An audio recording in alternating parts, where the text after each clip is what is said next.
Thanks for tuning in to the Drive On podcast, where we're focused on giving hope and strength to the entire military community. Whether you're a veteran, active duty, guard, reserve, or a family member, this podcast will share inspirational stories and resources that are useful to you. I'm your host, Scott DeLuzio, and now let's get on with the show. Hey everybody, welcome back to Drive On. I'm your host, Scott DeLuzio, and today my guest is Jeffrey Wilson. Jeff is one half of the writing duo Andrews and Wilson, who have more than 25 published novels and sold millions of copies of their work. Jeff is also a vascular surgeon and a jet pilot who conducted combat operations with an East Coast-based SEAL team, and somehow he's found time to join us on the show today. So welcome to the show, Jeff. I'm really glad to have you here. Well, thanks for having me, man. It's a pleasure. Happy to do it. Yeah, absolutely. So for the listeners who aren't familiar with you and your background, could you tell us a little bit about yourself? Yeah. So, as you said, I'm the most important half of the Andrews and Wilson team. Since Brian's not here, I get to say that. So Brian and I started writing together about a decade ago, and we were drawn to each other because we're both military veterans. So I'm a Navy veteran, as is Brian. Brian was a submarine officer. I was a combat surgeon initially, first team surgeon with the Marines, and then fell through some dark bunny hole and wound up as a combat surgeon with the JSOC SEAL team. And so I did a number of deployments with them, and then later wound up at a joint counterterror task force. So yeah, kind of a weird background for a surgeon. But what we've done is since then is come together and write. I've always written. You know, there's a lot of people like, oh, you're a pilot and then you were a doctor and like, and then you were in the. How does all that, how do you become a writer from that? The bottom line is a writer is what I've always been. I published my first short story when I was like 14. So as I've gone from career to career, and yes, my mom does say I can't keep a job. As I've done that, I've always written. That's the one sort of thread through my whole life is the writing part of it. So writing has always been a part of my life, even as I've moved from weird job to weird job. So, I think it actually makes a little bit of sense here because you're writing, as a writer, you're always looking for, what's that next thing I'm going to write about? And based on the career that we just talked about, I mean, we didn't get obviously into the details. You certainly have some stuff to write about, and it gives you a little fodder for the next book, the next iteration of whatever it is that you might be doing. Between being a surgeon and working with the SEAL teams and all this other stuff that you have participated in. Got to imagine there's quite a bit going on there that kind of influenced the work that you later on were writing about. Oh, 100%. Yeah. Well, if nothing else, it saves a little time on research, right? You got a plane. Well, I got that. Oh, we got a medical thing. I got that. So yeah, right. Exactly. And Brian's a psychologist turned nuclear engineer. So he's a weird eclectic guy too. So we've got him for the character stuff and all the engineering stuff. And yeah, it's, it saves a little time. Saves a little time on Google, I can tell you. Yeah, for sure. And I love although it probably was a long way to get there, all the schooling and everything. It's probably like net. If you look at the overall picture, it probably didn't actually save time. But now that you have it, it's in your background, right? It definitely will accelerate things going forward. But I love hearing the different backgrounds of people, especially someone with such a wide range of things, between a pilot and surgeon and, all this stuff. Like, just to me, it's just interesting to see how all those pieces come together. In a startling description, the UN food chief warned the world with the words knocking on famine's door. He called what we're facing a perfect storm of a perfect storm. And he's not alone. Barron's published that a food shortage could be coming even in the U.S. And farmers see it too. John Boyd Jr., a fourth-generation farmer, told Fox News that we're going to see empty food shelves in the coming months. That's why getting survival food is more important than ever now. Create your own stockpile of the best-selling 4 Patriots survival food kits. It's not ordinary food. We're talking good for 25 years super survival food. It's hand-packed in a family-owned facility in the USA, and it gives jobs to over 200 Americans. They have different delicious breakfast, lunch, and dinner options, and you can make these meals in less than 20 minutes. Just add boiling water, simmer, and serve. And right now, for the next few days, listeners of Drive On will get 10% off their first order at 4patriots.com by using code DRIVEON. Just go to 4patriots.com and use code DRIVEON to start your stockpile today.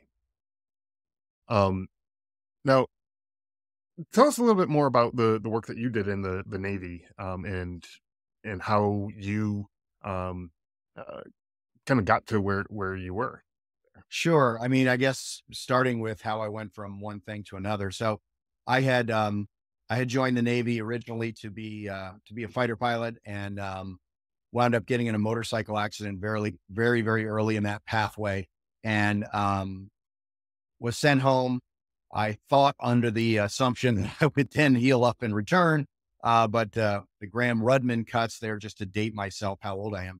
The Graham-Rudman cuts were in effect, and they had more aviators in the pipeline than jobs for them. So I was given the opportunity to stay in the Navy or get out, but I couldn't be a pilot. So I got out and I wound up flying civilian. And I worked for a government agency in that interim because I always had this drive to serve. Mhm. From my parents, I suppose.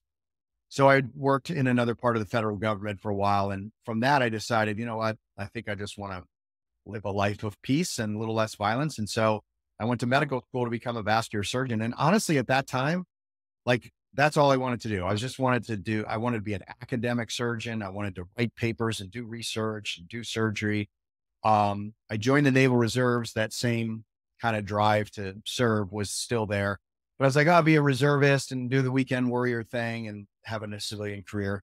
And I was sort of finishing up my training when those insane people crashed Mm. planes into the tower in the Pentagon in a field in Pennsylvania. And honestly, it just pissed me off. So I reached out to my detailer and said, I want to go on active duty. And he was like, oh, I'll get you mobilized. I was like, no, you're not following me. I had a regular commission. I want to transition back to active duty. So they arranged that. And shortly after that, I deployed with the Marines. And while I was downrange with the Marines doing that tour, I ran into some folks from my spooky past, and they were like, "Oh, could you come do this thing with us?" So I went and did a thing with them, and later they said, "You know, we know who you should work for." And then I got recruited to go over to this other side of the community and served with some of the greatest people I've ever met in my life. And there's no question that that inspires the work. There's no question. You know, we write a lot about special operations and covert operations, and um, what we try to do almost desperately is to honor the folks that we both know and have served with, and memorialize those that made the ultimate sacrifice. So we try not to do the superhero, impenetrable, you know what I mean? The guy that just The kicks in the Rambo. door by himself. Right, exactly. The Rambo thing. Although I really love those books but we try really hard to show the human side. So we're Sure. looking not only to paint the picture of the operations as realistically as we can, being mindful of OPSEC and making sure we're not endangering our teammates that are still out there. But what we really focus on is the individual and the relationships and the sacrifice they make with their families and everything else. So we really work hard to incorporate that into the books, and I think that's why they've been successful because it's relatable, it's real. You know, the thing about the Navy SEALs that I worked with is they weren't superheroes. What's Right. so extraordinary about them is how ordinary they are. These are Right. just ordinary human beings that have an extraordinary sense of patriotism and drive to succeed and to defend this country at any length.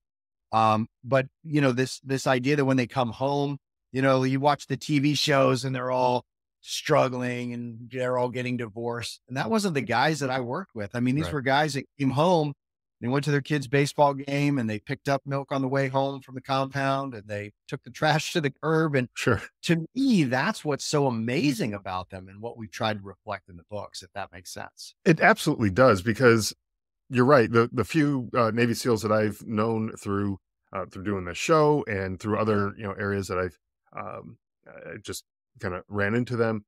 Um, you're right. They're just regular guys, and they do a lot of times extraordinary things, which I think is the extraordinary thing about it, because Like, like anyone has that in them. They just have to tap into that, and they have to find that part of them and access it. And once you access it, possibilities are endless, and you For sure. can do just about anything, and that includes keeping your marriage together, and that includes taking the garbage out, and Yeah. all of the regular things that are just kind of expected of people. Sometimes those are hard things to do when you don't have your head on right, and these guys, clearly do, right? Yeah. Oh, for sure. And the price that's paid is a price that you pay for the rest of your life. I just went this past weekend. We Brian and I support a number of military charities financially, but also with our time and promotion and stuff. Folds of Honor, which you may have seen we do with John Rich, and we've done Hmm. some promotion with them. And but Seal Legacy Foundation is very personal to us. That's a foundation that was started in the wake of Extortion 1/7, which is the greatest single day loss of life in SEAL team history. Yeah. So my affiliation with those men and relationship with them makes that organization very personal to me, because this is an organization set up by SEALs for SEALs. And in the months after that tragedy, they were able to raise support for all of those families and support those 20 or 35 children that were left without a dad in a single Hmm. day. So um, we were there at this event that they have one in Tampa. We're going to be at one in Nashville in May, um, raising money and awareness of the price that's paid. And being around those people, seeing pictures of friends that I lost is painful, but being around the people that are still here and hearing their stories and their passion and commitment to helping one another, it's just very inspiring to see that the brotherhood is still alive. You know what I mean? That Yeah. brotherhood years after service, that bond is never broken. And it inspires us. It inspires us to do a good job of their work. Plus, we don't want to get something wrong and have one of those guys come and try to kick our ass. So I think that's the last group of guys that you'd want to have, right, pissed off, right? Like it's just a bunch of guys who are just trained to come and, like, you know, take you out, and no one would even know you ever existed. right.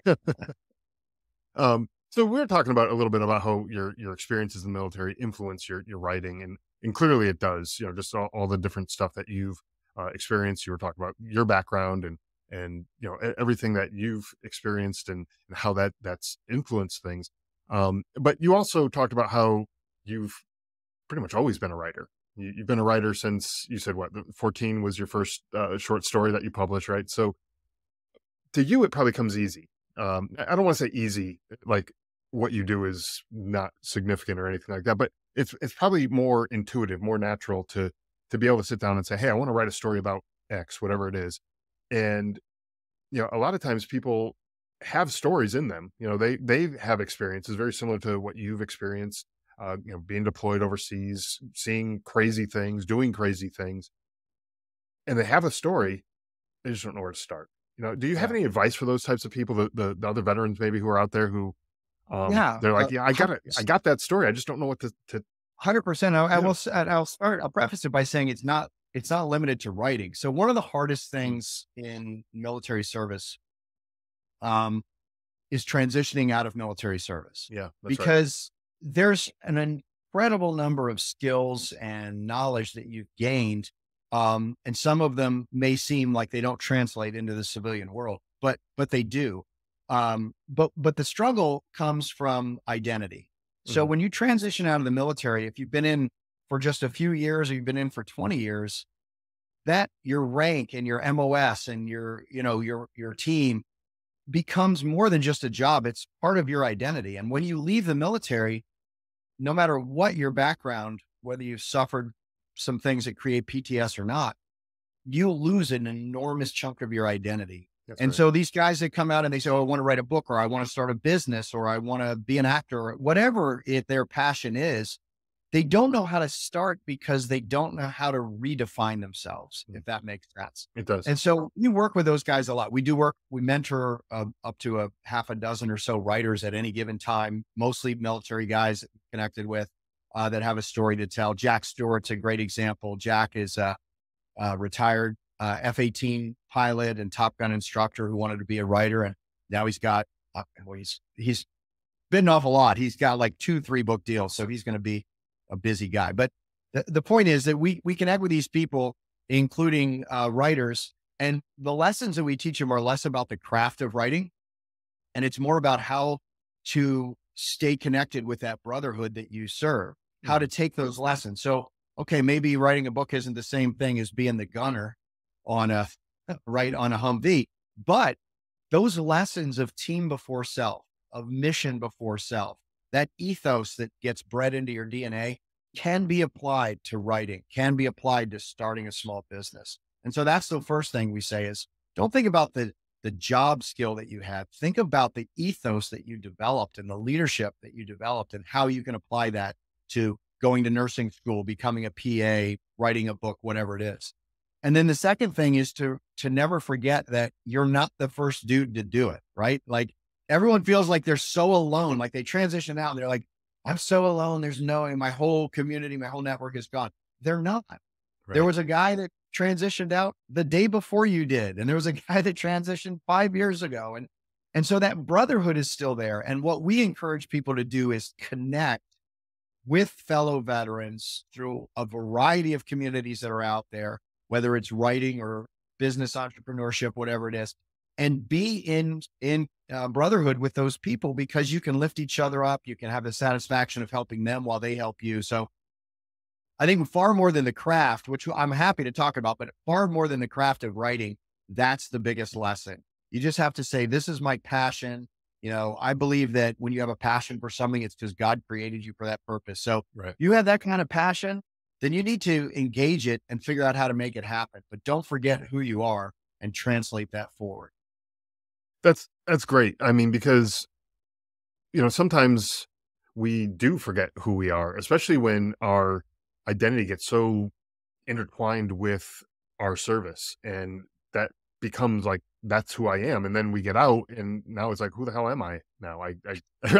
I've completely forgotten who that 18-year-old kid was who first enlisted, or whatever age you were when you joined. It's like I forgot who that person is, and I forgot how to be just a regular guy. And like you were saying before, it's like some of these people that you served with, they're just regular guys who take the trash out, pick up the gallon of milk, or pick up their kids from school or whatever. Like they just do regular people things, but they Right. also do some pretty extraordinary things as well. Um, which I think if you kind of stay tuned into that regular people lifestyle, like it might make that transition a little bit easier, right? Right. Oh, 100%. And you can, be inspired by the guys that have done it before you. You think of people like Eli Crane, right? Mm, Eli is a friend of ours, and we met him when he was, right after Shark Tank when he was setting up Auto Breacher. So here's a guy, enlisted SEAL, did some great things, and his life wasn't over just because he transitioned out. He started a company, right. built an empire with that company, and now he's a United States congressman. Like Yep. Tim Cruikshank, another great example. Tim is a Navy SEAL who got out of the military, and you see, what do you want to do, Tim? He's like, I want to make coffee and wine. You're like, okay, yeah, like every other Navy SEAL. Like, how weird is that? But he did, and now he's got Bone Frog Coffee, and he Right. makes the best coffee in the world, and it's amazing wine. So I don't mean to ramble. The point No, you're is, good. whatever that passion is, you can apply those personal skills that you developed in the military, whatever your MOS was, right? Sure. Those things translate into anything. It's an extraordinary the people that serve what they become as a result of that service, and you just need to embrace it, lean into it, and apply it to the new challenge. That's right. Yeah, absolutely. It's funny you mentioned Eli Crane. He ran for Congress here in Arizona, where I am. Yep. Different district than where I live in, but my father actually was one of the opponent that he was running against. Oh, Um, so should have brought up somebody else. right. No, it's fine. It's fine. So I got to know a little bit more about his background and his story. I knew a little bit about him just just through social media type stuff prior to that. But I got to know a lot more when last year when he was running for Congress. And but you're right. To everything that you were just saying, um, you can go from whatever your job was, whatever your MOS, doesn't matter, your rank, anything like that. You can go from that and go build a business. Find that thing that sparks your passion, and maybe it's writing, maybe it's not. Who knows? Like it might be, like you mentioned with Eli Crane, his business was not focused around writing necessarily, but it was, it had something that he was passionate about, and he grew that business and did pretty well for himself with that, and now he's a congressman. So Like you can Right. follow things, and it's okay, I think, also to point out, like, to pivot as well. Like that thing that you start off at, like that might be great and it may serve its purpose for a period of time, but there may come a time when you're like, you know what, this isn't the be all end all. This is where I'm going to spend the rest of my career. I'm going to move Right. to something else if it makes sense, down the line. Yeah, and So I'm the king of that, obviously. I've done I feel like I'm kind of like the jack of all trades, the master of none. Like I've had a varied background as well. I've done all sorts of different things, and um, but it sort of keeps life interesting too. I think, doesn't it? yeah. Oh, 100%, Yeah, 100%. yeah. Um, Now, you mentioned some things which I think are super important as far as, staying involved in the community, getting involved with other people who have, especially if you just recently transitioned out, get involved with other people who have been out for a period of time, um, and kind of learn from them, right? And are there any like resources or organizations that you recommend to people that they should get involved with? In terms of what, like with people that are having struggles, people that are struggling with PTS or just Well, yeah, I mean, kind of, we were talking kind of along the lines of, I think the initial kind of prompt was, advice for people who are interested in writing, but, we kind of went down a little bit of a detour there, which is great. Do you have other, organizations as far as like getting involved with the community, VFW or things like that?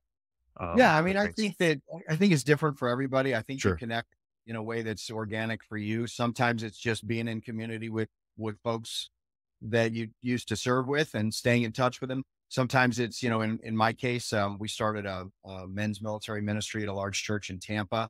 And so being in community, that sounds very philanthropic. It wasn't. It was to fix me. It wasn't because I had any answers for anybody else, but being in that community with other people that have served and having those relationships. And, that's a variety of people in business and writing, and Yeah. some people contracting or still on active duty. I think VFW is a good one. I think that it just depends on you and what your goals are. But it almost doesn't matter the what so much as that you just do it. You find a community so that you can be connected. And then, the bottom line is if you've served in combat, this idea that a few of you will get PTS is been proven incorrect. Unless you are a sociopath, if you have been in real combat, you have PTS. It manifests itself in different ways. It's more or less severe depending on your personality and support system, et cetera. But having that community, you don't want to be struggling to find it when you're in crisis. You want it to be there ahead of time. And Right. what we've learned over this last decade is that there's a lot of people who I was one of them who are doing great until they're not. And for most of us, that was after we transitioned. Hmm. Like when I left the military 10 years ago, I suddenly was struggling with things that had happened to me 6 years earlier. I'm like, I've thought about this all the time. It doesn't bother me at all. And now all of a sudden I'm dreaming about it and having nightmares about it. And so the point is you want to be in that community early, whatever it looks like for you. For me, church is the perfect one because our family is so involved in that. But whatever it looks like, you got to be connected to your teammates or to new teammates so that when you have problems, you're ready. And all the things we were talking about, starting a business or whatever. Somebody's done it. Whatever it is you have a passion to do, you ain't the first dude to do it. I'm just telling you. That's true. And to your point, if that community doesn't exist or just doesn't feel right, like, like we mentioned a VFW, and I'm just going to pick on them just because that's one that we mentioned. But if you happen to go check out the VFW and it just doesn't seem like the right group of people, like you just don't fit in with that, well, you can also create your own community of people like you did, with Very your much. church group. um you don't have to just sit there and wait for community to come to you. You can pound down the stakes yourself and set up shop and figure it out. Put out a notice on a local, Facebook group or something and say, hey, veterans, meet up for coffee or something. I don't know. And Yeah. get that community going, and then figure out like what makes sense. Maybe we're all interested in hiking or something. Fine. Like go on hiking trips and, like, I don't know, do something with those people.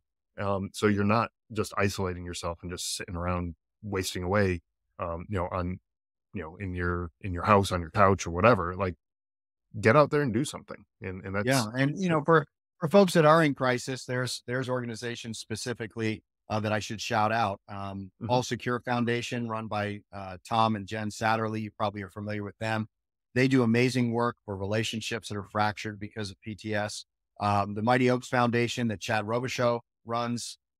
He's a good dude, good friend of ours, and what he does is absolutely incredible. Um, or reach out to some of these, service specific ones. Legacy Foundation for the Navy SEALs. We've got Wounded Warrior. There's so many out there. I do want to. So there's probably a handful of people out there that was like, "Damn it! I thought he was going to give me some advice on writing." So I don't want to not do that. So I will tell you that the best way to get started in this is to connect with other writers, just like what we're talking about. And there are ways to do that. So in our genre of thrillers, which is a very broad genre, it's everything from science fiction thrillers to military thrillers, like we write mysteries and, police procedurals, anything that falls under that. There's an organization called the International Thriller Writers. And they have an annual meeting every year. That's where I met Brian. That's where okay, Brian and I connected. We didn't know each other in service, but we met later. That's where I met my agent. And those people that follow us online or on social media know that we've got this whole network of people that we're great friends with. Don Bentley and Mark Rainey and Josh Hood, a lot of people who have served who are writing now. We met all those people there, and we lift each other up and support each other, just like we're talking about in the other aspects. If that's not what you write, guess what? There's a sci-fi, the right, science fiction and fantasy writers. You write romance, there's that. I don't dabble in that, despite the April Fool's joke book cover that we released on social media last year. But um, there is an organization. So it takes 15 minutes of searching on the internet to find that organization. If thrillers is what you write, if you're a fiction writer and you write thrillers, please check out International Thriller Writers. It's an amazing organization.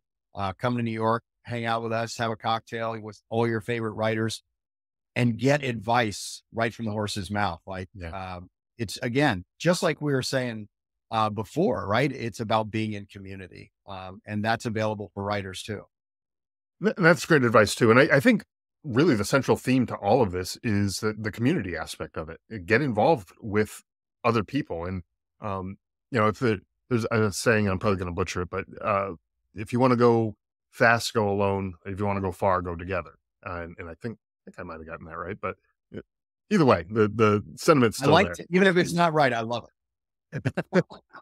But it makes sense. In the military, you were very rarely ever doing anything on your own, if ever. You had a team of people around you, at least a handful of people around you doing whatever it was that you're doing, whatever mission you're on, or whatever you were doing stuff together as a team, and that's how you accomplish big great things. It's not it's the Navy SEALs plural. Like there's more than one going out on these missions. Like it's not solo Rambo style missions going out. So same thing. Like why we get off, we get out of the military, we take off the uniform. Why would we expect that now all of a sudden we can just do everything on our own? So great Absolutely. advice. That's exactly the truth. So now I want to talk a little bit more about you and your books and the type of stuff that you guys are doing. I know the books they're meant to provide entertainment value, but you also hope that people will learn some stuff about the military and about the people who are serving in the military. Um, Talk to us about that. I know we talked a little bit about how you were inspired by some of these just regular guys who were in the SEALs that you were, uh, serving with. Tell us about some of the books and kind of what you hope the readers can Yeah. learn about the military and their families even by Yeah, your work. absolutely. So, we talked a little bit before about how we try to honor the reality of it. When you're writing entertaining thrillers, there is a balance, right? Like if you're going to write a book about a Marine deployment, you really can't have 40% of it being going to the chow hall and playing Xbox, which is what really happened, right? So, because it's not very entertaining. But on the other hand, you don't want to fictionalize it so much that you don't really learn the flavor of it. And that's the balance we try to strike. So, for example, you were talking about, the team aspect of it. we really try very hard to reflect that in all the books. Even that, we wrote that one W.B. Griffin book, Rogue Asset, under his estate. We're writing the Tom Clancy books now, as I know you're aware. Mhm. We try really hard to show that it takes a team, and that was one thing Clancy did well, right? Clancy, he did everything he did well. I didn't mean to sound that way, but if you look at a book like Hunt for the Red October, it wasn't just a super spy going out and foiling the plot. It wasn't just a submarine hunting down the submarine. He was able to show all the layers of teamwork that are required to execute a mission. And we tried very hard in our books to do that. So Tier One is sort of our tentpole series. Dempsey, the seventh book in that series, came out last February. We're actually right in the middle of writing book 8 now for next summer. And we've taken this arc of this special operator who is now in a deep, dark covert operations task force. And we've tried to show what that would be like as he makes that transition from the black and white world of here's your mission, go kick in the door, get the guy. If he won't come with you, shoot him. Like, and going into the shades of gray and what effect that would have on you. How does your moral compass work there? Where is that moral ambiguity and those sorts of issues? But one thing we always tried to do is show John Dempsey, our lead character there, he does nothing alone. He's still got a team. He went from his SEAL team to a new team, and it takes an entire team with different skill sets to achieve a mission. The spinoff series, Sons of Valor, same thing. That's more about the JSOC SEAL team, but we wanted it to reflect a team. So Mhm. we don't just have the superhero, right, going out there. His Right. entire team, his sniper, his comms guy, the medic, the intelligence officer assigned to them, they all play an important role. And if any one of those people is not performing, the entire mission comes apart. And now we're doing that in the Clancy series. We're writing, our book is, as you know, coming out on the anniversary of Hunt for the Red October. So we wanted to write a book that sort of honors that. And so we've written a submarine book, but we wanted to show all the layers that go into that, this strike group that is both supported by and supporting the submarine operations, the counter-terrorist and counterintelligence people that are involved, the air wing, the Pentagon, the president, everybody that has to do their job properly for those things to work. Right. And then find that balance so that it's still fun and exciting, right? We don't want to Right. have the 9-hour briefing where nothing gets said, but because that happens too. But so that's sort of what we try to do in our books. And it'd be hard to write about, death by PowerPoint too, with Right. and make it entertaining, right? Right. Now you got to throw a little bit of that in there for the Yeah. people that, if you know, you want Right. to, have some little thing and a guy rolling his eyes like, oh dear God. But, Right. and so we have a little bit of that. But you also don't have the guy who's like, I work alone, and like, Right. he doesn't That's have nice. any, Right. So Sometimes I hear black and sometimes very, very dark gray. Right. Yeah. We have no one like experts say that China is hoarding a massive amount of food, and they will soon have over 2/3 of the globe's corn reserves, over half of its rice, and over half of its wheat. But when asked about it, China lies. And one China expert says they, of course, will never admit to something like that. Well, what does China know that we don't? When it comes to global food shortages, China is the canary in the coal mine. You see, China is the world's #1 food importer. They rely on the rest of the world to keep their people fed. So they can't afford to mess up. Or there'll be riots, civil panic, or even worse, when over 1 billion people can't eat. What does this mean for Americans like you and me? 2 words: food shortages. That's why it's a smart idea to stock up on a kit of the best-selling 4 Patriots Survival Food. Create your own stockpile of the best-selling 4 Patriots Survival Food Kits. They're hand-packed in the USA. The kits are compact and stack easily. They have different delicious breakfast, lunch, and dinner options, and their 5-star reviews on their website rave about the flavor and taste. Right now, you can get 10% off your first purchase of 4 Patriots Survival Food by typing in the code DRIVEON at checkout. Just go to 4patriots.com and use code DRIVEON to get 10% off your first purchase of 4 Patriots Survival Food. That's 4patriots.com, use code DRIVEON. Yeah. So, and I think, it's great to see like that aspect of things too, but you mentioned some of the challenges of transitioning veterans, getting out of the military. Do you use the type of work that you do, the books that you write and stuff to kind of impact some of the challenges that people are having as well? Real world challenges that they're having, outside of the books as well. Yeah, I hope so. I hope we're doing that. We try the first thing we do is honor them by writing fiction that reflects their reality, like we've Mhm. been talking about. Yeah, We have a series called The Shepherds, which we're very proud of. Third book is out, and the fourth book is in the works. That's a. It's so funny. I was going to say that's a different book for us, but it's not really. Like we have people say, "Wow, that's such a big pivot to do this sort of faith based series."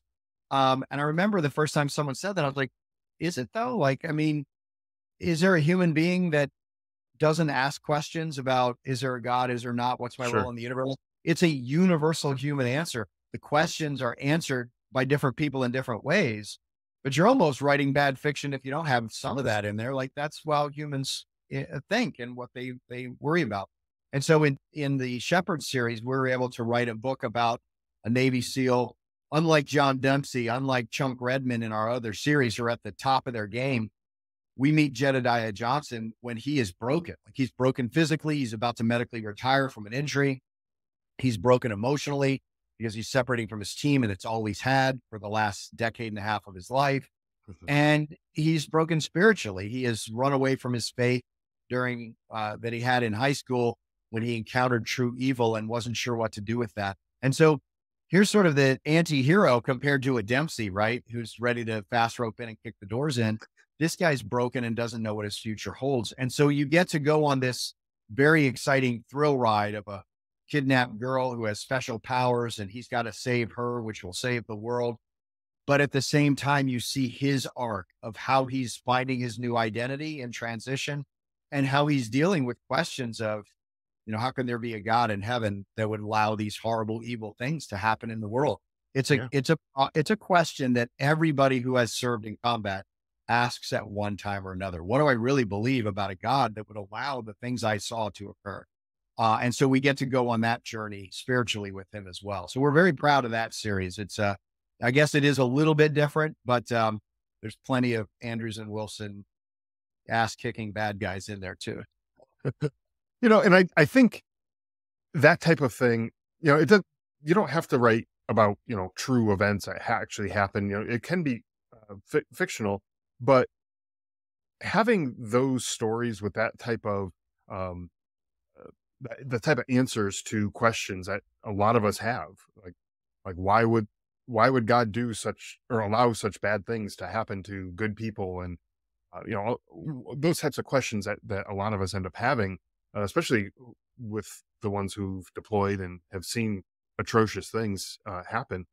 We have these questions, and a lot of times we're like, I kind of looking for an answer, and Right. not getting that answer, and having a, a story be told that way that maybe makes it make sense in a way. You kind of just you can wrap your head around it in a way that maybe you just couldn't get out of your own way and Yeah. see it, from your own perspective. But maybe you can see it from that fictional character's perspective and be like, okay, well, yeah, I guess maybe that kind of relates to what I'm going through as well, right?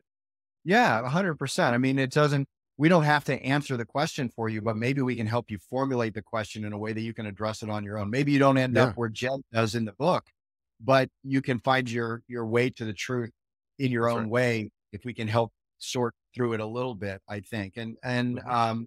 We're really proud of that book for that reason. It's touched a lot of people. We really excited that last fall, I don't know if you're familiar with Calvary Chapel. They were sort of in this recent movie, The Jesus Revolution. That's really about the origin story of Calvary Chapel, Costa Mesa. Okay. And before that movie came out last year, after our third book had come out, they invited us to come and speak at their first event for a men's military ministry that they were standing up to help men who were struggling with issues that we're talking about. And I remember thinking, wow, we write for a living, we entertain, we view ourselves as entertainers. It's not war and peace. We're not trying to change the world, right? We're not philosophers. But what an honor to know that your book touched somebody enough that they would say, hey, we'd like to hear what you have to say on this topic outside of your fiction. So we're really proud of that series and proud that some people have been touched in a positive way. So It's interesting though. I don't know that you give yourself enough credit because you said, we're not out to change the world, it's not war and peace, all that, right? But then on the other side, you're saying how, it's impacting some people. And so it may not be changing the world, but it may be changing that person's world. It's a different way to look at it, I think. But I think every story can impact people in one way or another. It could be good, could be bad. Someone could read a story and be like, just become completely jaded and shut off the world, right? That could be a negative reaction to certain things, and but your stories are um, more providing hope and encouragement to people than the opposite, right? So I think in a way, maybe you should give yourself a little bit more credit here and realize that they are having an impact, a positive impact, anyways, on a lot of people. And I don't think they would sell as many copies as they did if they weren't impactful in in a good way, right? Right. Well, that's kind of you to say, or maybe God can even use someone like me. We'll see. No, and I believe that he can use all of us in a way, and we're here to make an impact. And some people make obviously bigger impacts than other, but I think any impact that you make, any life that you touch, um, you're you're affecting that one person, and like I said, you may not be affecting the whole world, but you may be affecting that person's world, and that's important. And that's ultimately what I'm trying to do with this show is, I know I'm not going to reach every single veteran that has ever served the United States from its inception to as long as the show goes. I know I won't reach everybody, but um, of the people that I do reach, hopefully this message is getting across, and it's something that they can take away. And even to the point that we're talking about right now is that um, they can have an impact on somebody even by just sharing their story with somebody else. Maybe it's writing a book. It doesn't have to be writing a book, but it could be in a way that shares their story and helps somebody else get through some other situation that maybe they're dealing with that's similar. And they may not see it as a big thing. It's like, hey, I just talked about this thing that happened to me. Yeah, okay, but maybe it also helped that other person who was at the end of their rope, and they didn't know what else to do, where else to turn. And just gave them a little bit of hope, and that kept them here for one more day, and it just kept them, kept that motivation going for them. So, No, I couldn't agree with that more. I'll just to close that thought. I think that, we've been talking a lot about being in community, and first of all, it's one of the reasons I wanted to do your show. I love what you're doing, impacting a lot of lives, and that's amazing. And being part of that was an honor for me. But I think that you make a really good point. This idea of community, just to not to beat it to death. Something we talked earlier about your transition. You need to be in community because, there's people that can help you and they want to help you and all that. Sometimes you're in community is not for you. yeah, Maybe you're in community for what you can give. And people who have served find that very natural. Like when you were serving, even the guy that back in garrison, you don't get along with that well, you take a bullet for that guy because he's your teammate. yep. And so being in community isn't just for your personal gain or just to start your business or write your book. It might be just because over that cup of coffee, some part of your story that you tell helps the guy sitting next to you. And so I think you make a really, really good point. And hopefully that alone will compel people to stay in community with their fellow vets. And having that community, it gives you that sense of purpose. Like Yes. what is it that I'm doing that's impactful, meaningful, in this world. And if you're just going working a 9 to 5 of a job that you dread, and you can't see that that's really helping the world at all, but that maybe Wednesday morning coffee meetup with a bunch of other like-minded people. It doesn't have to be veterans even. That I think that's another thing that people should realize too. It could be. It could be a real easy way to get into a community, but it could be other people who just, you know, have, I don't know, St. Bernards, and they all love St. Bernards, and they just, hang out with There their you other go. St. Bernard friends, and I don't know, whatever. Um, and it's just a group of people, and it's like, I want to be there for those people because I want to be useful. I want to be, have a sense of purpose and help those people when they need it. And yeah, by the way, if something happens and I need help, I'll know that there's that community there for me as well. And I think, all of that's really a great point there. Um, any other advice that you might have for the listeners who might be interested in, um, just breaking into the writing world? I know you mentioned, the community is a big aspect of it, but I know for me it was like just get started. Like Yeah, that it was the just gets biggest started. thing. That's the first step, but the second step, I think there's 2 hard steps, just getting started and finishing, and I'm not trivializing it, right? But, I think that just getting started is the first one, but just as important, I think a lot of people set out to write, and they sit down and they're so paralyzed by the need for perfection that 7 years later, they're on chapter 9, right, of a 40 Yeah, chapter book.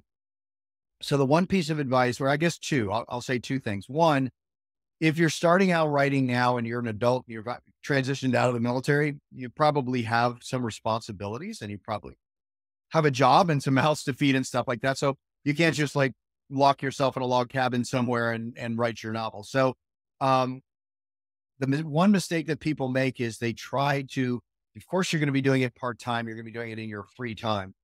But if you just wait for free time to present itself and then try to write, you're never going to get this thing done. You have to look at it as at least a part time job, and you have to schedule it into your week and into your month, just like you would anything else, whether it's church or a group that you're a sport, your softball team, whatever it is, you know what that schedule is and you meet those commitments. And so the first thing you do is you say, all right, these are the days I'm going to write. I would encourage people rather than saying, oh, I'm going to take all of Saturday as my writing day. I write for a living. We produce a book about once every 14 weeks right now because we have so many contracts and I can't write all day on Saturday. So if you can, God bless you, but I can't do it. You really, a few hours is about when you can really put some quality words down. So find, rather than saying Saturday's my writing day, pick an hour and a half, 3 or 4 days a week in the morning, in the evening, skip lunch, whatever, and just move the story forward page at a time. Set some page goals and some time that's scheduled for that. And then the second thing that's equally as important is start to write the book and don't stop till you're done. Like it's, you can't keep going back and changing and fixing and oh, that page, I think I'm going to make it better. That's called editing. That's not writing.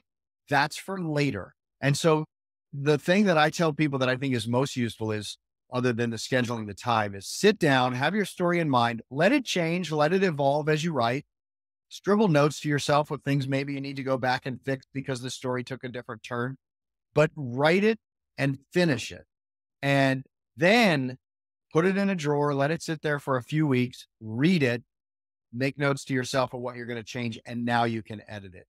But if you're constantly changing and fixing and perfecting, you're never going to ever finish that book. The book becomes a novel in the editing process. So just get right. the story out of you and then you can fix it. Yeah, because without anything either on the computer screen or on paper, whatever the medium that you're using to write the story, without it actually physically there, there's nothing to change. You can't go back Never and fix. edit. You can't Right. go back and edit a blank page. I mean, Right. you can by adding stuff to it, but Right. you need to have some content there. So I think that's great advice. Um, Jeff, it's been a pleasure speaking with you today. I know some of the listeners and the viewers are going to be interested in finding out more about your work, like where they can go to find, more about you and your background and everything that you guys are putting out there, especially the, upcoming books that you had mentioned earlier. Where can people go to find out more information? The easiest thing is just do the one-stop shopping and come to the website. Our books are, if you buy books, our books are there. They're everywhere that you buy books. So finding them is not hard. But if you want to find out more about the books and decide if they're right for you, you can go to andrews-wilson.com. That's our website. If you go there, you can sign up for the newsletter. I will say this, we don't spam anybody. If you sign up for the newsletter, I promise you, you're not getting anything except a few times a year a real announcement that we want to share. And we don't share your information with anybody. So, and I think if I'm not mistaken, we're still giving away a book. If you sign up for the newsletter, we have a novella, sort of the John Dempsey origin story called Scars, that we're giving away free to people that sign up for the newsletter. But you go there and you can find about every single book we've written. There's a page for our film and TV deals that we have going on right now, because that's been very busy for us the last year. But also there's a way to interact with us. You can send us pictures. We have a fan site where you can share things with other fans of Andrews and Wilson, and you can actually interact directly with us. So that's the easiest way to stay on top of what we got going on. It's hard to keep it straight because we release 3 or 4 books a year. So I gotta imagine it is. I know I've written one book so far that I put out there, and to me it was like, I'm not a writer, and honestly, I if any of my English teachers in high school found out that I wrote a book, they'd probably, if they weren't already gone, they'd probably have a heart attack knowing that I wrote a book. But uh, but anyways, yeah, I mean, it's a lot to do, a lot to keep track of, and for the listeners who are interested in checking out any of the books, or the background, the information on the books, or sign up for the newsletter, I'll have the link to the website in the show notes for you to check that out. Before we wrap this episode up, though, I've been doing a segment lately on the show, and especially when I have another veteran on the show as a guest, it's a lot of fun. It's called "Is It Service Connected?" And I like to equate it to America's Funniest Home Videos, military edition. And we watch a video, someone doing something stupid, or trucks rolling over, or someone, I don't know, whatever it is that they're doing. They think they're superhero, but they're not. So we watch these videos. They do something stupid. We try to predict whether or not somewhere down the line that's going to qualify for VA disability. So if you don't mind, I'm gonna pull up this video real quick here. And not only do I not mind, it's the only reason I agreed to come on the show. Well, great. Then I better get this up so you don't back. So when I pull this up, looks like, for the podcast listeners, the audio only podcast listeners, right now it looks like we got a tank on the left side of the screen. We got a ground guide who's standing up on top of a truck, and the tank looks like they're trying to load it up on top of this truck. So I guess we're going to see what's going to happen here. So far, so good. But now the tank took off, and oh crap. That tank flipped over, and the ground guide who was on the truck, he went flying off the other direction, luckily, so he didn't end up getting crushed by the tank. But my God, that probably didn't end well for the guys inside of that tank. Yeah, and I can see the guy that leapt off the truck has probably got some sort of injury as well. I mean, he probably, I mean, at a minimum, he probably crapped his pants, but I Right. don't know if there's any disability for that. I mean, maybe the emotional trauma of almost getting run over by a tank might do something to him. But yeah, definitely the guys inside the tank are definitely messed up. So I gotta imagine. Yeah, and there's really 2 questions. There's the is it covered? And then there's the should it be covered, right? Sure. I mean, what I'd say with all these videos is that at least they got it on video so they can Right. document, what happened. Yeah, should it be covered? I don't know. There probably should have been some better safety precautions taken Right. with this You might particular argue that incident. the leadership for that unit should probably be paying it rather than Yeah, the taxpayers. I think so. Yeah, I think that's probably the case here. Well, anyways, thank you again for not only indulging me in this "Is It Service Connected" segment, but for everything that you do, really. The books that you write, I think are, not only are they entertaining, but they're also helpful to the people who, like you said, they need to find answers somewhere, and sometimes those answers just aren't as obvious when they're coming from themselves. And when you have that community, or when you have other sources like novels like you write, that really can help people out of dark places, and that's ultimately, I think, what we're all trying to do here, right? Amen. So, Thanks for all you do, my friend. thanks again. Thanks for listening to the Drive On Podcast. If you want to support the show, please check out Scott's book, Surviving Son, on Amazon. All of the sales from that book go directly back into this podcast and work to help veterans in need. You can also follow the Drive On Podcast on Instagram, Facebook, Twitter, LinkedIn, YouTube, and wherever you listen to podcasts.